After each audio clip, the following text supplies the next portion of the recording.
Welcome to Love in the Time of Hydra, the Agents of S.H.I.E.L.D. 10th anniversary podcast. If you're listening live, you're a little early, but if you're listening in podcast form, this is December 9th. I'm going to tell you a little bit about what was going on 10 years ago, 2014, for the second week in a row. Blank Space by Taylor Swift, still the number one song. I meant to look it up last week, and I forgot to, but I have a feeling today's guest might be able to shed some light on what this song is, because I really don't know it. Also, for the second week in a row, Hunger Games Mockingjay Part 1, top earner at the domestic box office. This is interesting. NASA's Curiosity rover discovered evidence that Mars had a massive 96-mile wide lake 3.5 billion years ago. Pretty crazy. There's a lot of other news that's just like, wow, nothing and everything has changed in 10 years, and it was too bleak and I didn't want to share it. But just so you guys know, every week I get devastated by how awful the world is and still is. But you know what's not awful? 10 years ago, Judi Dench turned 80. Yeah. John Malkovich turned 61. And Tony's boy, Beau Bridges, turned 73. Nice little time for birthdays. But we all know that the most important thing that happened 10 years ago was the Agents of S.H.I.E.L.D. Season 2 winter finale, as they call it. What They Become aired on ABC at 9/8 Central. Hello, I'm Jamie Jirak, and I'm here with my co-host, boyfriend, and level 2 Agents of S.H.I.E.L.D. fan, Tony Paletto. Hey, Tony, how you doing? I'm good. Hi, Jamie. Thanks, everybody, for watching and for listening. Is Beau Bridges my boy? I mean, I like Beau Bridges, but I never knew we had that. I feel like he's your boy. I feel like every time you see Beau Bridges, you're like, heck yeah, that's my boy. I am always happy to see him, but Yeah. I didn't know I had that much credibility in my fandom of him. But you know what? Yeah, cool. Beau Bridges stan. I'll take it. Yeah, I think so. Speaking of stans, we got a great guest today. She's a returning guest. She's an editor. She's worked on some cool shows. She was an assistant editor on Quantum Leap, some other cool shit. But more importantly, she's one of the biggest Agents of S.H.I.E.L.D. fans I know.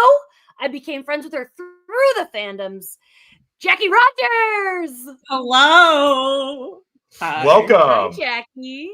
I'm really excited because this is like one of my favorite episodes, I think, of season 2. Yeah, I'm going to talk later about all the people I couldn't get for this episode. But I'm so happy it ended up being you, because this is the kind of episode that like a mega fan should talk about. I'm excited. That's her. Jackie, last time you were on the show, we were here with Sari. Sari could not make it today, but I think we talked. It was Nothing Personal. Was that the episode we did? Yeah, I think so. Yeah. So I was remembering, Tony and I were in Florida. I remember because my mom made some kind of weird cameo. But so Jackie, you're also not home. Tell the people, where are you right now? I am in Washington, D.C. right now. So, yeah. So you're not in Canada for the final Eras tour. No, I am not. Actually, I have like full on FOMO, constantly getting texts from my friends. I have like a few friends there right now tonight. So actually, I have a friend who's been there the past 3 nights. Like tonight's her third night. Yeah, it's insane. So, but I am rocking though. I am wearing my Taylor Swift cardigan. Okay. So. Okay, you got both represented. Yeah, I do have both. I do have both. Can you help me with what Blank Space is? Would I know this song from something? Oh no. Okay. No. Like one of the most famous lines is like, I've got a blank space, baby, and I'll write your name. Right? I'm trying to think. Sound familiar? No. Okay, Jackie, sing it. Go. No. So we gave her the opportunity. It's funny how much like Taylor is coming up on the show just with our top song thing. I should listen to that song. Just great, so that I know what the fuck I'm talking about. It's a great poppy song. It's off of my favorite albums I feel like switch every day, but it's off of 1989 and like it's so good. And even in 1989, Taylor's version is just absolutely fantastic too. So it's a great with her more mature vocals is great. Oh, okay. Yeah. Okay. You've heard it here first, everybody. Moving on. I want to say hello to everyone in the audience. You guys are already chit-chatting. You're popping today. It's because I know you all want to talk about this episode. It's a crazy episode. And it's sadly the last show on our main podcast until March. That's how long this was. I know, but I want everyone to keep an eye out on our socials and follow up on our Patreon, because now is the time to join. The 10th anniversary of Agent Carter is January 6th, which means we're going to be starting on January 5th, going through that show. But you want to sign up now, because next week on December 15th, we're covering the Brett Dalton Holiday Classic, Once Upon a Christmas Miracle. And I'm pretty sure I can say I've secured an amazing guest, writer, director, and star of the Gotham award-winning film The People's Joker, Vera Drew. You do not, another editor, she was an Emmy-nominated editor as well before she made this film. So let me tell you, she's going to have hilarious thoughts on this Brett Dalton Christmas movie. Cannot wait. Cannot wait. And Tony, I'm very excited for you to get into Agent Carter, because Agent Carter has one of my other favorite characters. Okay. So I won't go into detail. JB knows, but you know. Great. Oh, I sure do. But before we get there, we do have more Agents of S.H.I.E.L.D. to talk about. Tony, tell the chat the rules. Oh, yeah. So, guys, tag your spoilers. Hopefully there are people that are watching this live, maybe in the chat, who've never seen it before, just like me, and don't want things to be spoiled. So just put spoiler alert before anything that pertains to an episode or something beyond what we're talking about today. Producer Maria is not here with us today, but she would stab you if she was here with us if you spoil something in the chat. Yeah, I'm now like doing both. I just sent a message, a spoiler message as Lido. So we're getting crazy. We're getting crazy. Wow. What They Become, big episode, huge, gigantic winter finale, written by my boy, Jeffrey Bell. He was, of course, a showrunner along with Jed Moe for the whole show. He wrote a few season 1 episodes, including 084, Tahiti, and Ragtag. And I can't bring up Jeffrey Bell without mentioning the fact that he wrote and directed my favorite series finale of all time, the Angel series finale. Take a drink. I'm not drinking right now, but I will take a sip of water. And then let's see, it was directed by Michael Zinberg, who has some crazy TV credits that date back to the 70s. Directed an episode of Cheers, which is kind of a big deal because James Burrows directed almost every episode of Cheers. Seriously? So if you snuck into getting a Cheers episode as a director, that's kind of a huge deal. He directed an episode of the original Quantum Leap, SVU, Charmed, Gilmore Girls. This was his first S.H.I.E.L.D. episode, but he did do one more in season 3, Parting Shot, which means nothing to Tony, but our listeners know that's a top tier season 3 episode. So can't wait till we get to there. And then of course, our 7 main cast members are back, along with many returning guest stars. We got Patton Oswalt, Kyle MacLachlan, Ruth Negga, Reed Diamond, and of course, BJ Britt as Agent Triplet. RIP. We're going to dive into this a lot later, but I just want to check in with Tony because we just watched the episode like an hour ago. How are you feeling? I don't feel good. I feel bad. I like Trips the shit, man. He's been the shit the whole time. So I feel really, really sad about him being a big old dusty rock person, crumbled. It's bad. But this is my favorite episode of the season so far. I'll just say it. I thought that the action cooked. I mean, it ended on a cliffhanger, and it really kept the momentum of that cliffhanger for all 47 minutes or whatever. It really, really cooks. A lot of dramatic shit popping off, and I was in total suspense, and I still have a whole basket full of questions about who and what and why, but I saw some shit, you guys. Yeah, you did. Jackie, I know you love this episode. Tell us just your general thoughts. Did you rewatch it to prepare for this, or do you know well enough that you didn't have to? I rewatched it last night at like 2 a.m. after watching night 2 of the Air Tour in Vancouver.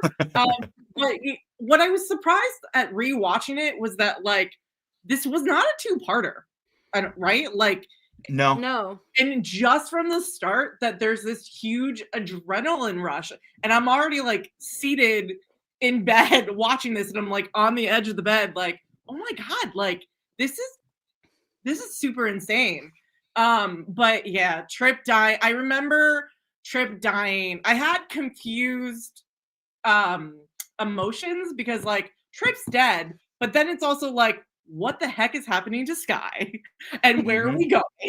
Like, And then like I was like, is Sky also dead? What's happening? Where are we going with this? So it was a lot of an emotional thrill ride on this episode. And I just also remember sobbing about Trip because Trip was like one of my favorite, agents on the show. Mm-hmm. I was looking at some of like the reviews of this episode, and some of the criticism was that like Trip never fully got to be fleshed out before he died, which I don't disagree with, but I also feel like that kind of makes it sadder. Like it really makes me sad, and they did a good job of faking us out, of making us think like Mac was gonna die, and then and all that, and especially like we'll talk about it more when we get to this part of the episode, but he just kind of runs in like, I'm here to help, like no, it's just like it's not intense until it is, and it is sad. And I'm sure people are wondering, yes, I did try to get BJ Britt on this episode, but I didn't get a response from his people, and I don't feel bad telling you all that because that has nothing to do with BJ Britt. Those emails didn't get to him. Like I am confident that he has no idea that he was invited on this show. So no blame to him, which is sad. I would have liked to have talked to him about this, but who knows? Maybe we can do a spotlight in the future. That's why we have spotlight episodes. And then I wanted Jeffrey Bell, but it's hard to contact him. And then I even reached out to Brian Michael Bendis because he created the comics character that we are now introduced to, which I don't know if Tony has quite clocked it yet, though. Yeah, I've got questions. Yeah, I know, because like, for example, Brett Manis, one of our many longtime people, like when he watched this episode, he was such a comics fan. He hears Sky's real name and then what happens in the end, it's very clear who she's supposed to be from the comics. But Tony, you don't really know at this point. No, I've read some Brian Michael Bendis stuff. He's awesome. I know that her name is Daisy. I don't know exactly what her power is. I could look it up, but I'm not gonna. You know what I mean? No. I do not know who this. I mean, and I kind of got the feeling that we were getting towards this. Like, okay, Sky is going to be, somebody from the comics, but I don't know who she is. I do not know this person. I do not know who this character is supposed to be. Maybe when next episode they'll say the name and I'll go, oh fuck yeah, of course. But at this point, I don't know. I thought that would be the case, and people in the comments are like, why didn't you get Chloe Bennett on? I have not shot my Chloe Bennett shot yet. Like I eventually we're gonna try, but the thing is, this is not the episode for her because I knew Tony wouldn't quite get where we're at, and what am I gonna do? Muzzle Chloe Bennett? Like you don't talk about your character that you've been playing since this, Jackie. What you were just gonna ask Tony something? I think. What were you gonna say? Well, I guess also a generalized question. When did Cal start singing the song? It was the previous episode, right? So in the dream last week there was a music box that played it, right, okay. and Tony, this is what I was kind of hinting at last week, where the music box song is Daisy Daisy give me your answer true is what the song is. And cool. It's what HAL 9000 sings at the end of 2001: A Space Odyssey. Oh, I didn't know that. Oh, yeah. As he's being killed, as HAL the computer is being murdered by the astronaut who survived, he's saying his like voice is going away. So Daisy, Daisy, and it's really ominous and eerie. So I didn't connect the melody, but yeah, cool. I just remember like when this dropped, like between the week before and this episode, one of my friends and I were just like, and she picked it up on it before I did, and it was like, oh, she's XYZ, right? Like this is who she's going to be. But I also remember like the marketing behind like all of this and everything, and it was a really big like story of like, who is she, what is she going to do, like what is she going to do, who is she going to become? Like Marvel really, I feel like Marvel and ABC really put a lot of marketing behind this episode, especially surrounding Sky too, which was interesting to me. Yeah, I will say when I watched this for the first time, I was where Tony is. Like I didn't know this Daisy character well enough at all to have any idea. But because of Brett was constantly telling me what was going on. So like after the episode, it was like, okay, this and this is what's happening. So I always had a little Brett in my ear. But let's kind of dive into what's happening, because this episode picks up right where the last one takes off. The plane's being targeted by Hydra. There's some cute stuff in here. I like that the Koenigs make Hunter sit bitch in there. That's good. I love that. Because I don't have siblings, but I feel like that's such a thing to do when you have siblings. Like you're forcing somebody to sit in that seat. Yeah. Yeah. I like that one of the Koenigs is really stressed out and the other one's fine. You know, they are a little different. I loved May's, like, when she's at the computer or whatever, and her just straight look over to Koenig too, like, I'm so fucking done with you. Like, you know what I mean? And he just like walks off. Mm-hmm. May really Sophie knew, man. Shipton I like is- that she knew instantly that they were going to get shot the fuck out of the sky. Like she didn't buy that one bit. Like, okay, yeah, you give us this and we give you this and then we're going to leave. She's like, fuck no, we're dead in the water. We got to do something right now. I like that she didn't even need more information. She just knew, and I like that. Yeah. This was really reminding. I've been watching a lot of Star Wars this week. Like yesterday, I watched so much Star Wars, and it just because I like to do that a lot. And this very much had a Star Wars feel of like we're about to be shot down, serious mood, and then like we made it. We're not all dead. Yeah. I think honestly, in terms of like action and editing and effects, this might be my favorite action scene of the show so far. It's cool. really, really well done. All the stuff in the sky looks quite good. And it's suspenseful as hell and rousing when they get through it. Like it's super cool.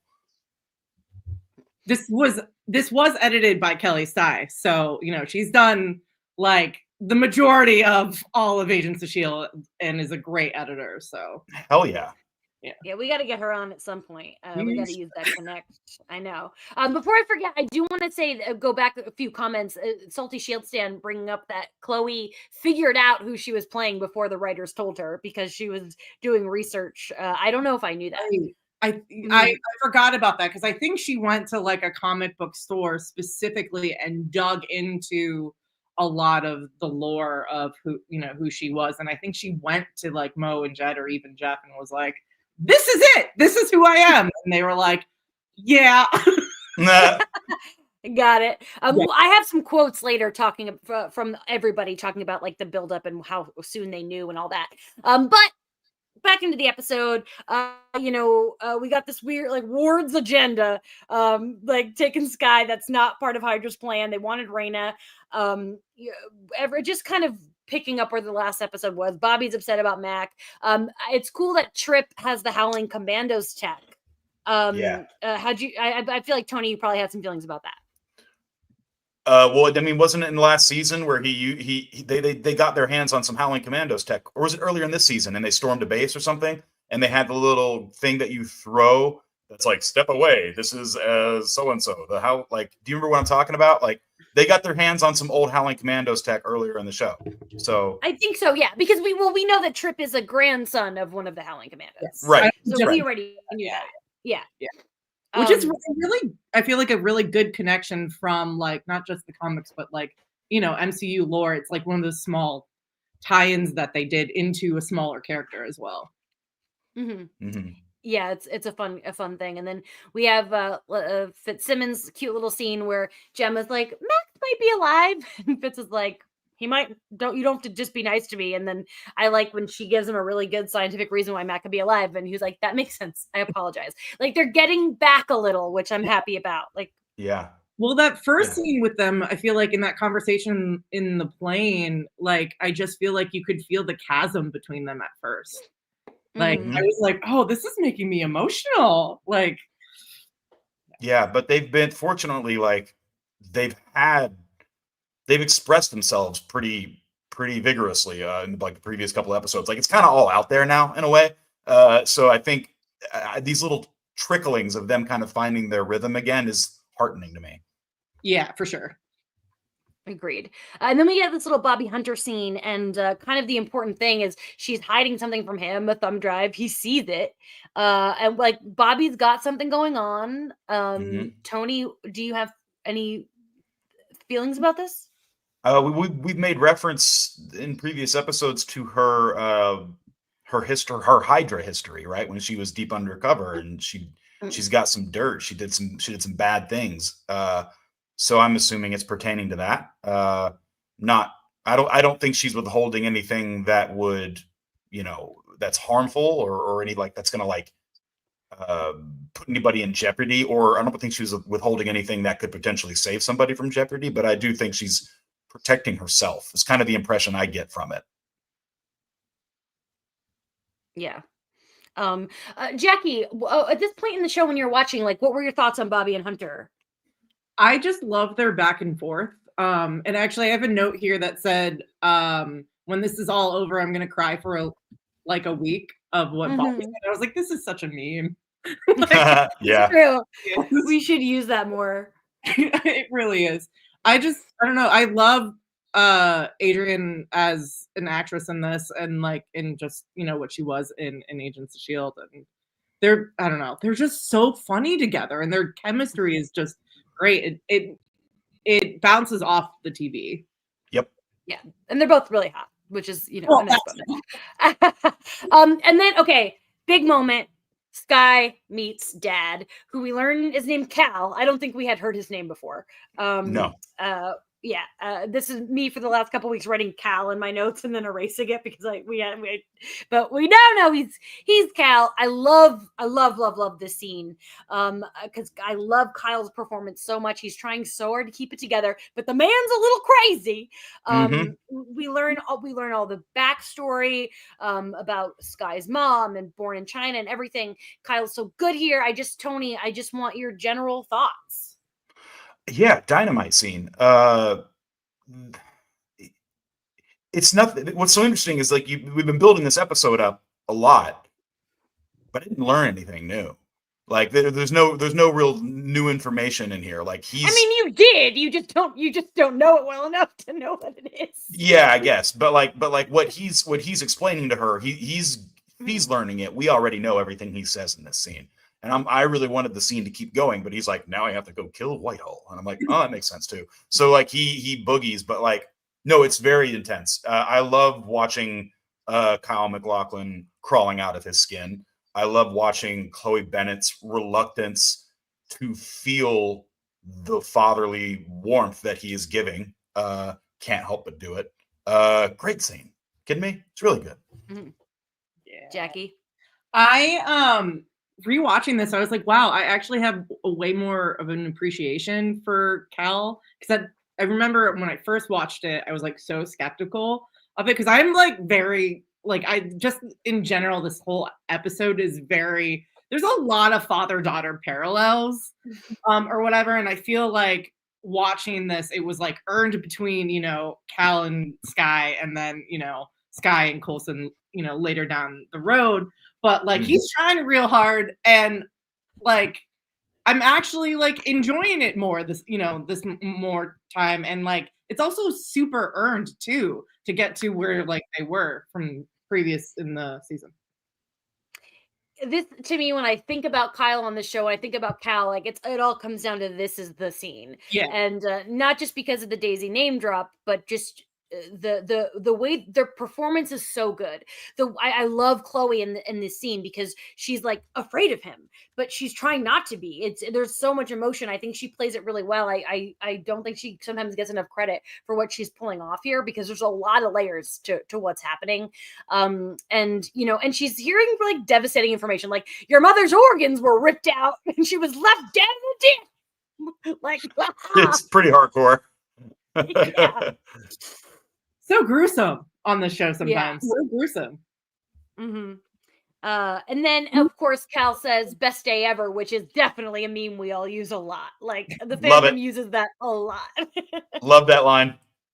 Yeah. I just Chloe's emotion in it, just like you can see like the edge of the tears, like in like on her or whatever, and you really did feel that emotion. Mm-hmm. You cry. Yeah, I was tearing up a lot this episode.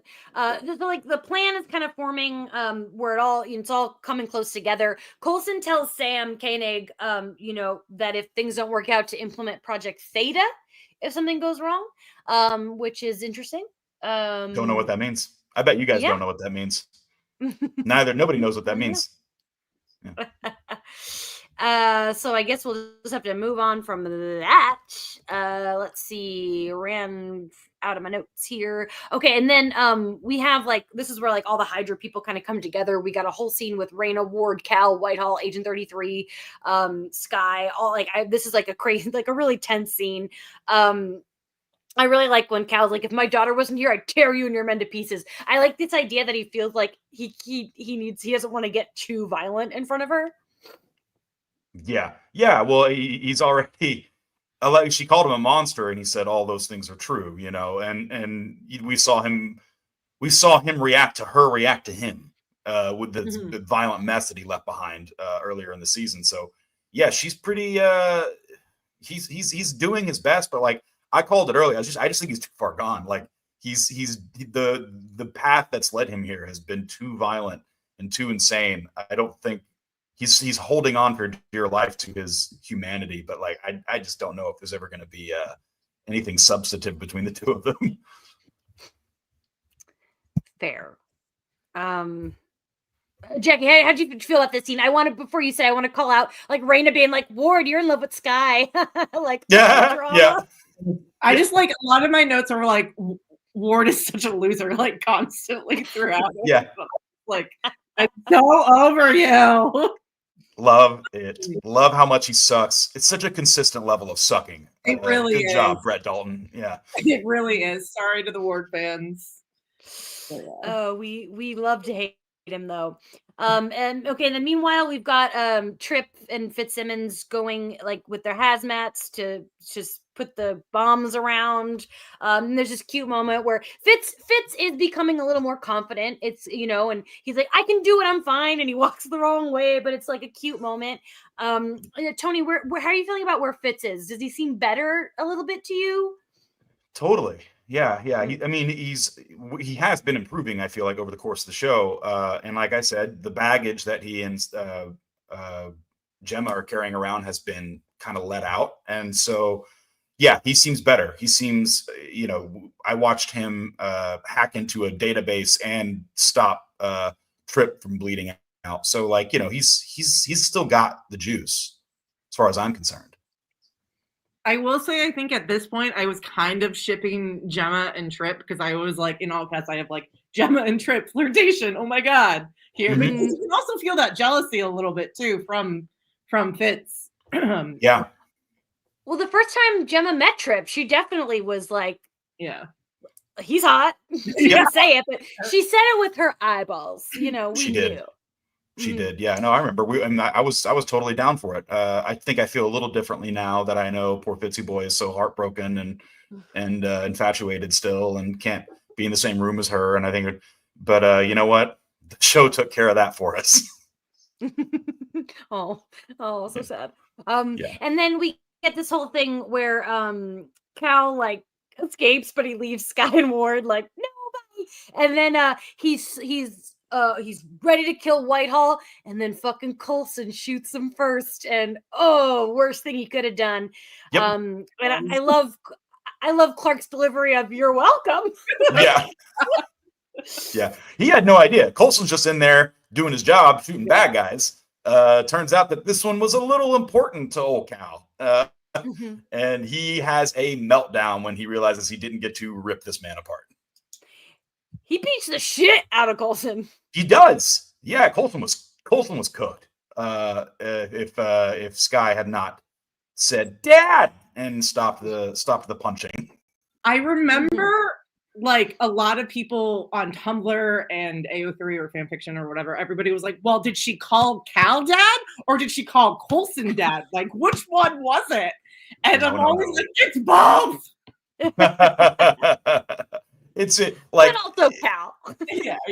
It's Cal and it's AC. Let's not forget that his name is AC. It's in that moment of like, okay, what do I say to him? What do I say to Cal, to this guy that I just met, to get him off this other person that I really love and admire, who has like quite literally like adopted me into this like larger family or whatever, to get him off him or whatever. And then she said the right thing, right? And because he immediately was like, oh crap, like I'm fucking up here in front of my daughter. Like I can't show her, she's already calling me a monster. Like I can't show her the more dangerous side of me. and it's so easy, and not just in that scene, and damn near every scene with he keeps saying, "Let's not lose our heads." He's always losing his fucking head. Like, He's and talking that's to his thing. Like, himself. yeah. It's kind of more of his mantra, but like it's very easy. Even in his big dialogue scene with Sky, you know, she makes the remark that he's quote working for Whitehall, and he trips. Like it's that bleeding edge, that rage is like he's taking all of his energy to tamp it down, and on the slightest thing can make him really really angry and shouting. So I feel like that's what I mean when I say like he's too far gone. Yeah. I want to roll it back to though, because like we have not mentioned the fact that, because I think we passed it, of Sky shooting Ward. And No, we haven't gotten there yet. Wait, we No, haven't. yeah, I don't think. My time. No, we're not. Okay, sorry. We're almost there. We're so Okay. close to there. But I would not let that go by. Okay. I want to shout out Defrosted Robot in the comments saying Whitehall's death is kind of anticlimactic, which works because like we're kind of in the same position of Cal. Is like that's it, and I think it's worth noting, like, you know, Tony has now been trained with Buffy and Angel to learn that like all the seasons have a big bad, and Whitehall was seemingly the big bad until now. Yeah. So it's like, who's the big bad of this season?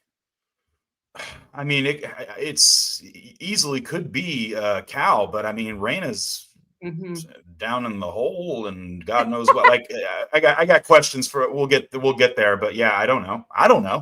I feel like answers will definitely come over the next part of season 2, because I feel like there's in March. That.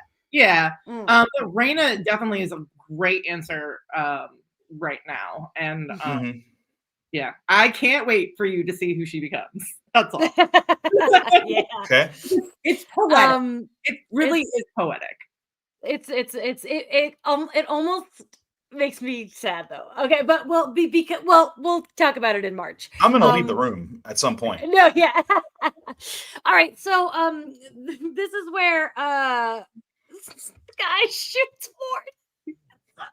Like, Tony had a good laugh at this moment. I laughed twice. I laughed when she shot him because it made me so happy, and then a little while later it cuts back to him and he's just sitting there bleeding, and I laugh some more. It's just like, I love that she shoots him 3 fucking times. Yep. And I'm just like, oh, she was not kidding around. And it just makes me happy because we watched throughout this season these testy interactions with him, her telling him that she fucking hates him, and him being like, I understand. All I can do is tell the truth.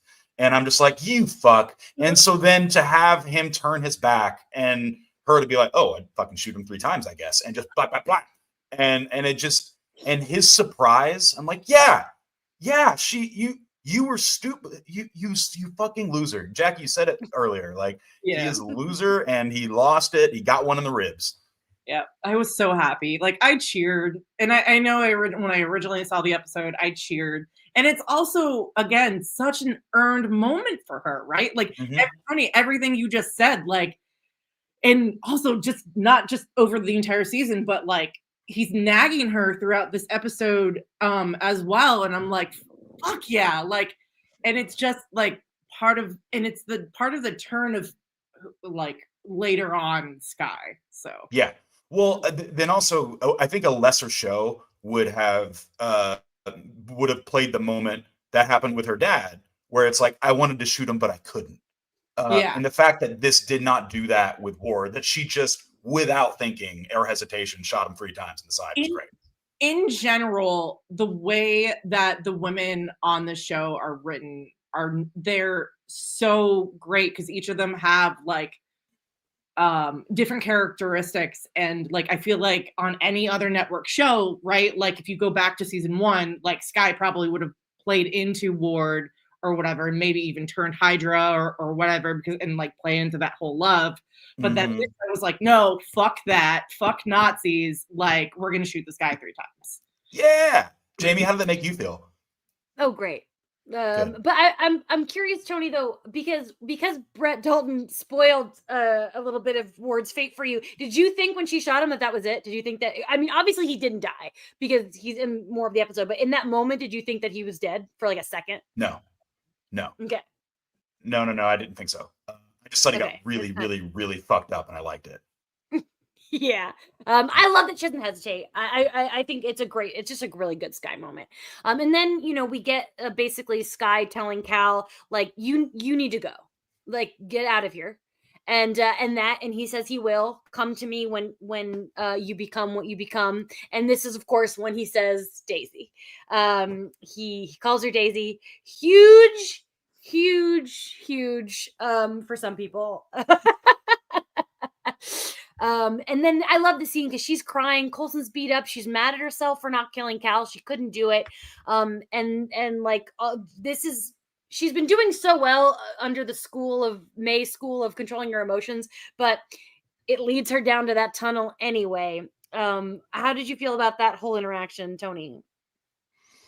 It was good. Yeah, Chloe's just bringing it, man. She's doing such a good job in this, and I think it all worked. Yeah, I don't have any particular thoughts. I just think that it was really well executed. Everything kind of everybody's coming to a head in this, and you don't need an explanation. We know everybody really well now, and things are just happening, and it's all organic. That's really what I would say. Jackie, do you have any special feelings about this scene? It's just the start of her like strength or whatever. And I mean, I could go on about my love for Sky. I want to not sidebar, but I do want to say that before I forget, the Diviner and the Terrigen crystals are on display in the collector's office in California Adventure. Cool. Oh, really? Yeah. So every time I'm on the Guardians attraction, I'm like, I reach out for the Diviner. And I'm like, oh, what will I become? Sweet. Oh, that's cool. Yeah. We gotta look out for that. Also, I just want to say, just back to we're getting shot. She shoots him like 3 times, and he's like not even like he's fine. Like, come on, shoot him in the face. Well, she took the plate out of his vest, and so 2 of them hit the vest, and one of them went through. Yeah. Okay. Yeah. There we go. So here it's all coming together. Sky goes down to the tunnels. Rainbows down there. Zombie Mac is like leading the way. Coulson's following. They're ready to blow up the tunnels, but then Trip's like, "Oh fuck! I gotta go down and stop all these bombs we just did." And Tony, you were kind of enjoying Trip. Like, it was funny watching him like hustle to get all the bombs. I was honestly just laughing out of, I think, pride. Like, the dude he's like, May's like, Sky and Coulson went down after him. He goes, damn. And then he just goes. And they're like, no, you can't. It's dangerous. And he's like, this is why he's a real one, man. This is why Trip's the man. He's like genuine soldier hero guy. And he's like, well, we got people down there. I go now. It didn't really matter. Nothing else mattered. And that's a really beautiful way for a guy like that to meet his end. He's doing his thing. Yeah. He just fully accepts it. I know there's some story of them calling in BJ and like Mo and Jed telling him that, they are going to kill him off. And I wish I could remember it. Maybe somebody in the chat can, but yeah. Mm-hmm. It was just also really sad. Yeah, it is really sad. But before we get really deep into this big finale, we're going to take our quick 30-second break. Without Maria, let's see if I can do it. You know the drill. Fill up your drinks, go to the bathroom. We'll be right back.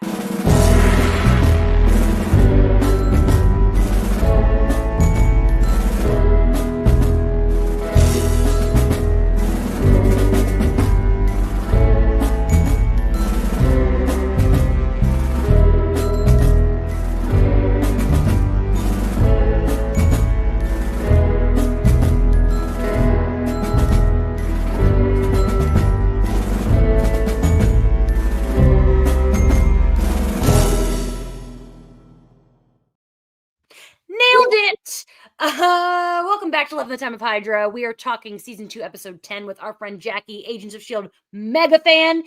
Huge winter finale. It's all coming together, all in these tunnels. There's like a temple. Coulson's running around. Sky finds Mac, but he won't budge. The Raina and Sky finally coming together. It doesn't destroy life, it gives life. What we become, all that business. I want to talk about, before we get to the meat, this moment where Coulson has to fight Mac, and how easily he takes Mac down. Coulson is beat to shit. I'm sorry, I don't think he could knock Mac, even though Mac's a zombie. I don't think he could have easily knocked that giant ass man down like that. Yeah.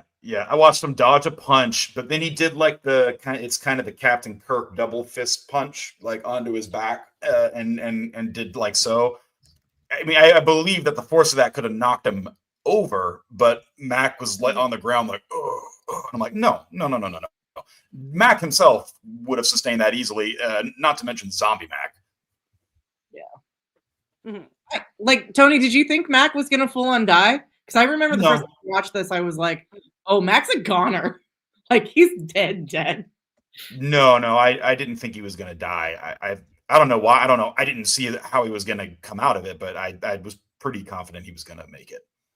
And I'm glad he did. Yeah. You know, I like Mac a lot. He's got a lot of heart. He's definitely got big brother energy for this whole crew. Yeah. It's adorable. Mm-hmm. So the big doors closing, Trip makes it in, Coulson does it, thank goodness.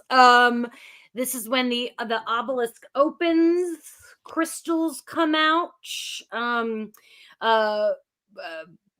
Raina and Sky get these like husk things going around them. Trip kicks the crystals, but he gets jabbed. He gets stabbed. In this moment, Tony, did you know he was a goner? It was all happening so fast. I did think that the poor guy, like, well, I think the question that's lingering is, what would have happened had he not kicked the crystals? Like, was the process complete, or did he interrupt it? I really don't know. What more could have happened outside or inside those husks that Raina and Sky are inside? Really curious detail. But his choice makes total sense. Like, he's not supposed to be in there. He is not supposed to be in there. He's not supposed to even gotten this far, because there should have been a zombie Mac there to kill him. But you know, he makes that choice, and it's a sensible choice. But he pays the price. He gets husked, and there's no cracking out of it for him. He's just ruined. But we didn't cut to Raina. Like, we saw the husk overtake her, but we didn't see her breaking out of it in any way, right? That's what I think. It shows her. It shows Raina really quickly, but you can't really see her. Yeah. Okay. So presumably she's undergoing the same experience as Scott. Yeah, you see like this part of her, and this is not that much of a spoiler because it's on her. There are spikes coming from her face. I thought that I saw that. And I thought that was crazy. And then I guess I was not detecting whose eyes I was looking at as they were both coming out of the husk. And so again, it all happened really fast. Like, if I could have rewound it and watched it again, because I was like, a lot of information going there. Yeah. And I was definitely tearing up. Tony, did I sense some water in your eyes? Oh, for Trip? Probably. Yeah. I'll drop a tear for Trip. You kidding me? What a champion. Yeah. It was this is our first really big death of the series, unless you count like I mean some like Garrett, Victoria Hand, but in terms of like team, this is the first big emotional death gut punch, I think, of the series. I'd say that's right. I also really loved Trip, like when he was like, what's supposed to happen? And then Raina just goes, something beautiful, right? Because she has a way better understanding of everything that's going to come, because she was taught certain things than Sky. So, and also juxtapositioned between that and who she does become. So, and then the end tag, we have we see another glowing obelisk, and a man with no eyeballs is like, how somebody became something. So Yeah, that's what he said.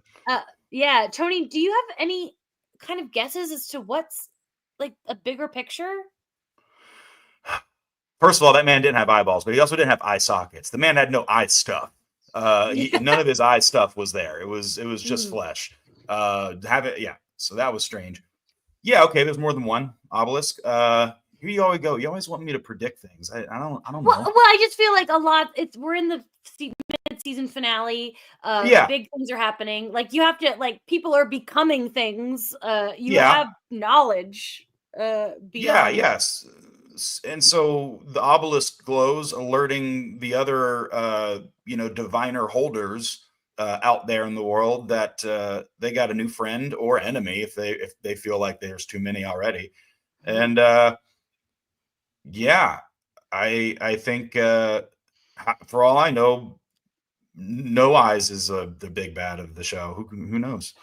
You know. So when you talk about the other diviner holders, you don't have necessarily guesses of who that could be. If there's like a certain type of, do you understand what I'm asking you? No. Okay, great. That's fine. Jackie and I will talk about it when you leave the room. Before we get into the history and everything, was there any other specifics we didn't talk about that either of you wanted to bring up? I had one other note. I actually had a couple of other things to say that were brief. One is that Bobby looks fucking amazing in her like shield uniform. Yeah, that costume is sexy as hell. And the other thing, I just want to dog on the bad Hydra pilots from the beginning, who like they shot the missiles and then the bus releases flares that explode the missiles, and then they get into the clouds and they see the smoke and they're like, "Mission accomplished, sir, confirmed." I'm like, "What the fuck are you talking about? Where's the plane you allegedly shot down?" You look into, I just thought that was really, really lazy Hydra bad guying, but you know what? That's Hydra for you. Jackie, did you have any other thoughts? One of my thoughts that just came to me was just like, good on the production for actually shooting very, very, very small parts of this in San Juan, because, as I know personally, shooting something in not your natural habitat is incredibly hard. So good for them for doing it and pulling it off. And also it gave us a really good Bobby Hunter moment, one of the stereotypical moments where it's like, oh my God, we have to hide. Let's kiss and make out. So yeah, it worked for Natasha and Steve, so exactly. It's good enough for them. Yeah, that's exactly where my head went. Yeah. So before we get into history, Tony, who is your episode MVP? Oh, Chloe Bennett, easy. Okay. Yeah. Jackie? I mean, it's Chloe. Yeah, I want to give it to BJ because like it's just sad and he's gone. But like aside from his big heroic moment at the end, he it's not like he was doing a bunch of episodes. So I think we got to unanimously give this one to Chloe. Last week we did a vote, and my pick did end up being the winner, which was Ming. Sometimes it's like, is it the actor or the character? Who's the but right now I think it just goes both ways. This is Sky for sure. I think that the sorry, go ahead. No, what were you saying? No, go ahead. Sorry, I broke up. Go ahead. Oh, I was just gonna say, the chat seems to be agreeing. It seems like some second place Kyle, which yeah, I mean, totally agreed. But I think that's the winner. Yeah. Yep. So there are a lot of quotes from the showrunners about this episode, but a lot of them have to do with the Daisy reveal, and because once that name came out, they were open about what that meant, but Tony doesn't get it, so I'm not going to say it. I'm going to let him work towards it. Sorry. But I will say that that's okay. That's totally fine. You have to work at your own pace, Tony, and we respect you for it. Thank you. But I will talk about what they said about Trip dying.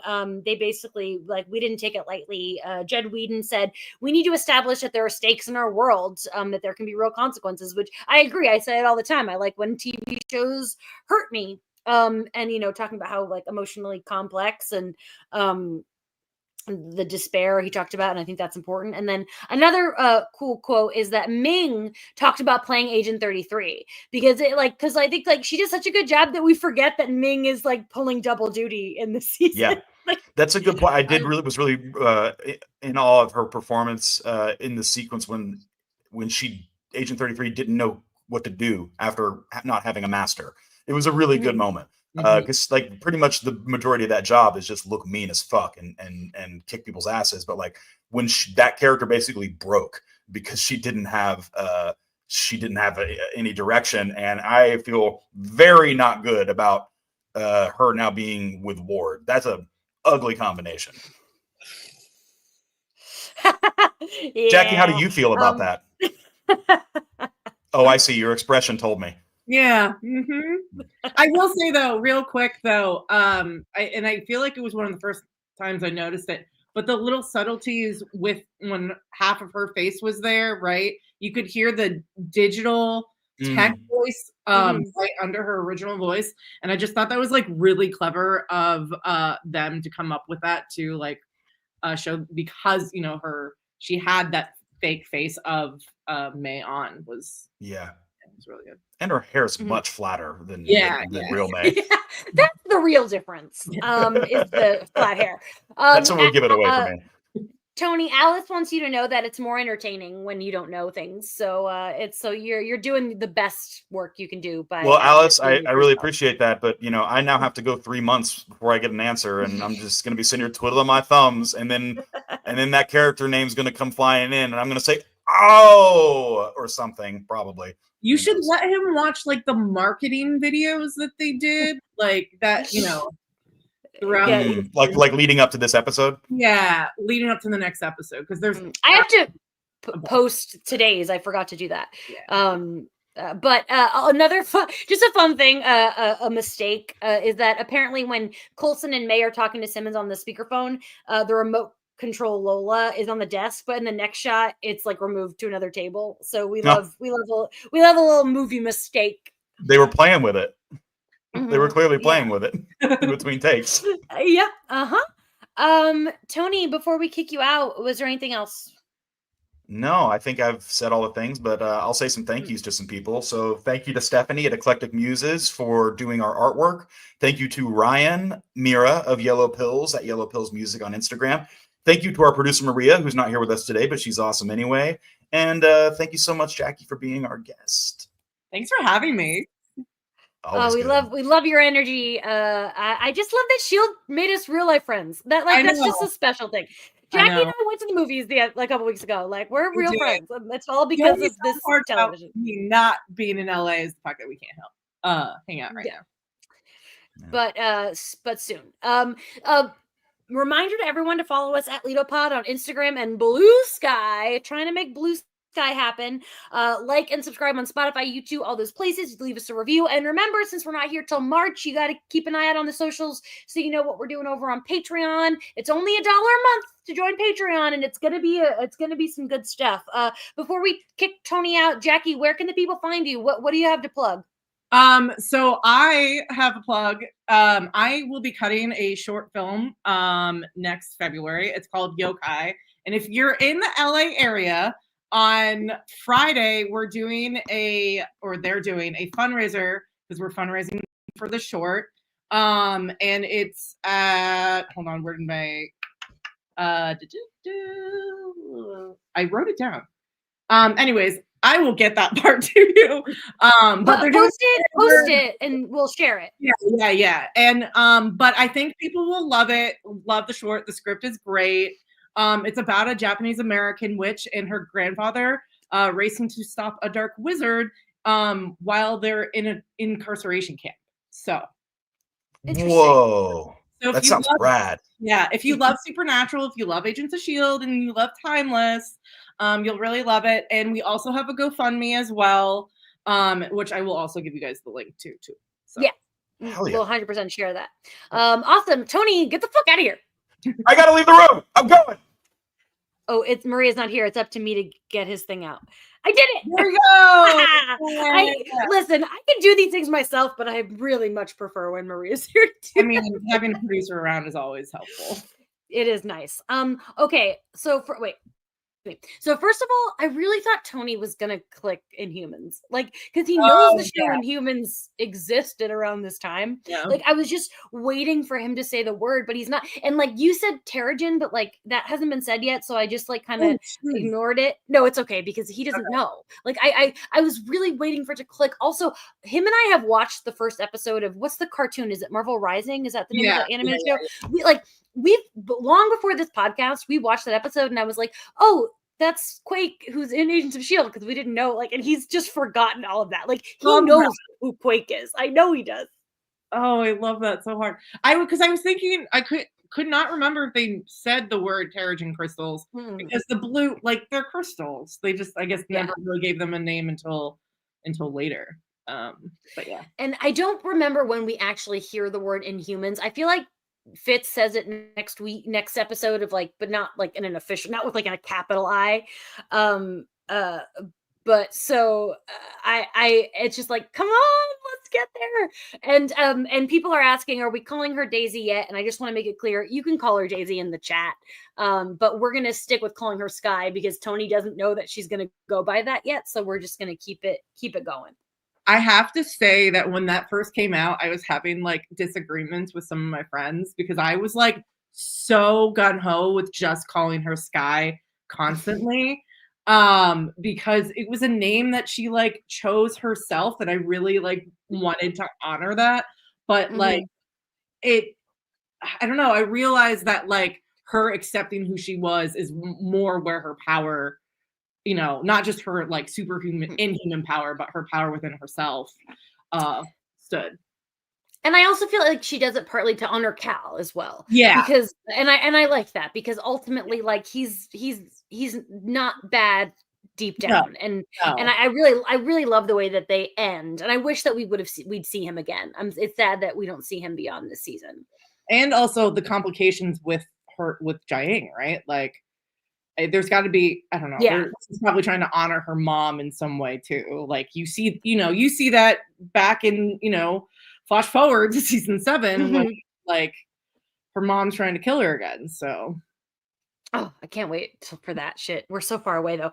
But speaking of far away, like I obviously couldn't say that to Tony, but I didn't get BJ on this week. Hopefully by season 4 we'll be a little bigger that Rex will respond to me because when he comes back in season 4, that was such an amazing surprise. Yeah.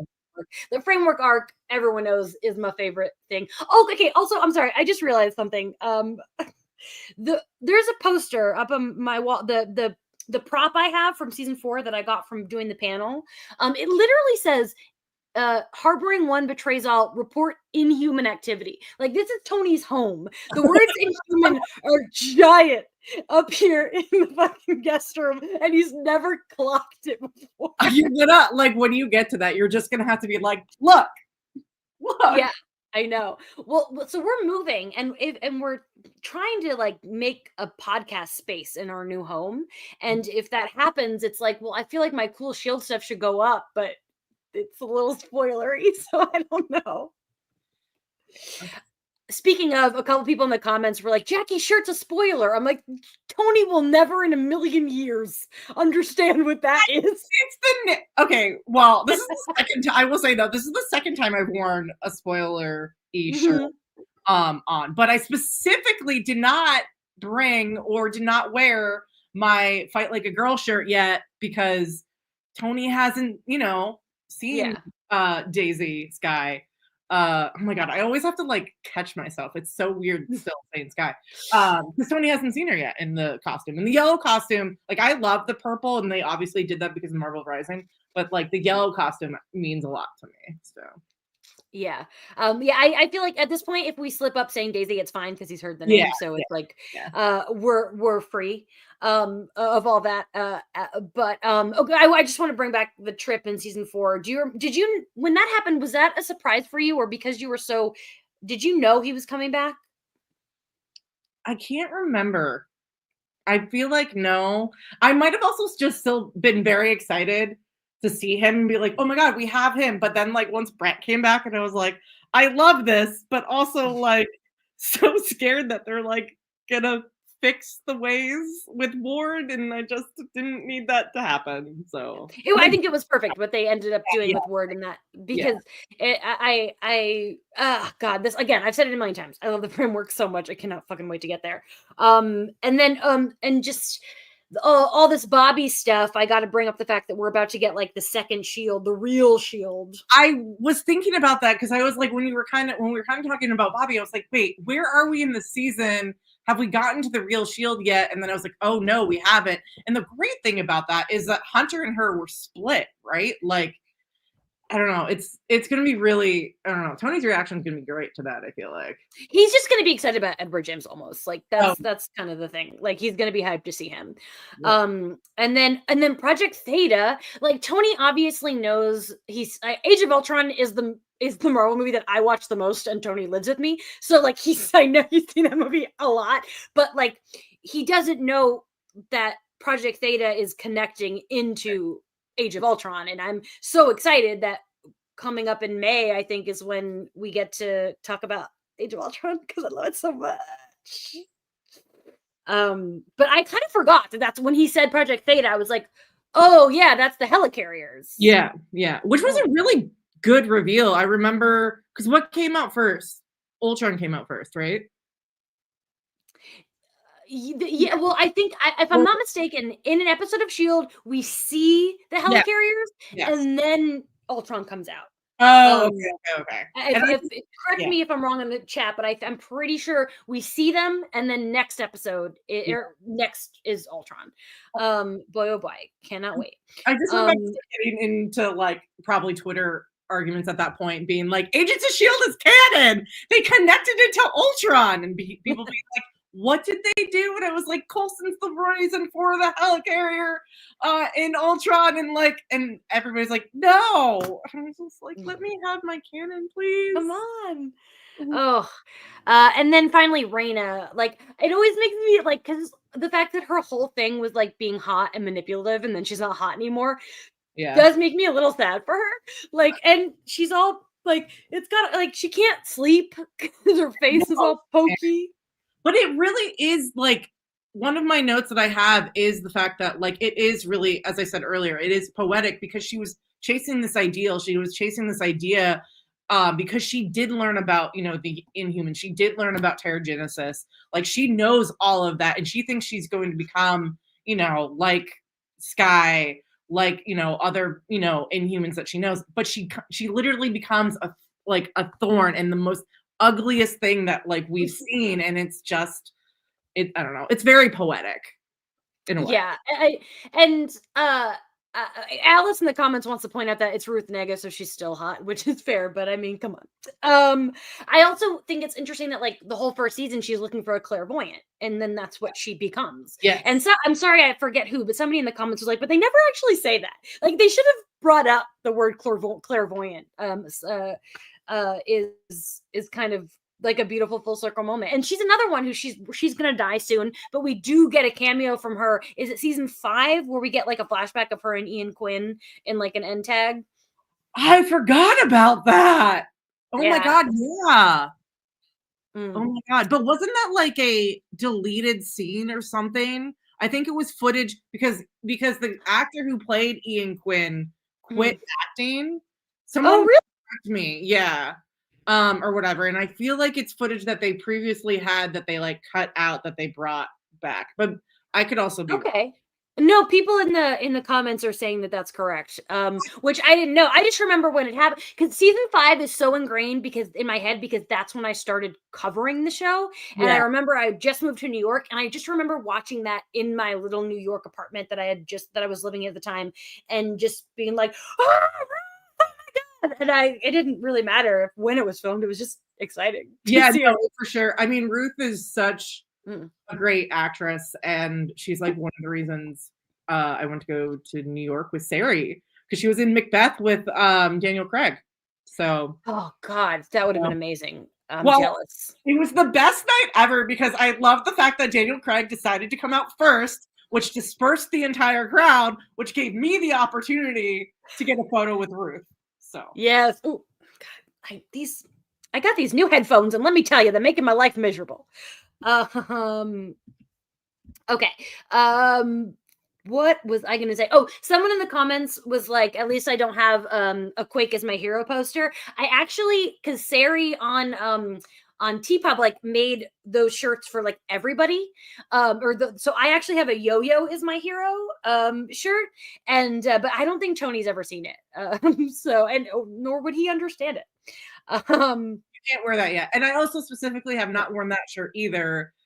Because of obviously Quake, because Marvel also made that like Sari made all of them for all the characters, right? And then Marvel, I feel like had to be like, wait, this is really cool. We should do this ourselves, and made it a Comic-Con exclusive T-shirt one year. I don't remember. Oh, cool! I didn't know that. And that's what I have. Yeah. Another thing that I wanted to say, I forgot, was on the tip of my tongue. Jackie, is there anything else you want to talk about in terms of future spoilers this episode? I don't know. I am very excited that you guys are watching Agent Carter because it introduces Daniel Sousa. I know. The Sousa, like it's gonna be crazy when we get to that. I see Tony's backstage. He's waiting. Now he's carrying his computer. I don't think he knows that I can see him. So everyone, thank you so much for listening. Again, we'll be back on the main channel on March 2nd. Is when our next live show on the main channel. But in the meantime, we're popping off on Patreon, $1 a month. We'd love to see you over there. You know, that $1 a month helps us go to cons. We did apply to a con. I'm not going to say what one yet because we don't know if we got in. But if that did happen, that would be in February, and that would be really exciting. Thank you again to everyone in the chat. We love you guys. Thank you, Jackie, for being here. She's waving. And happy holidays, everybody. We will see you in March.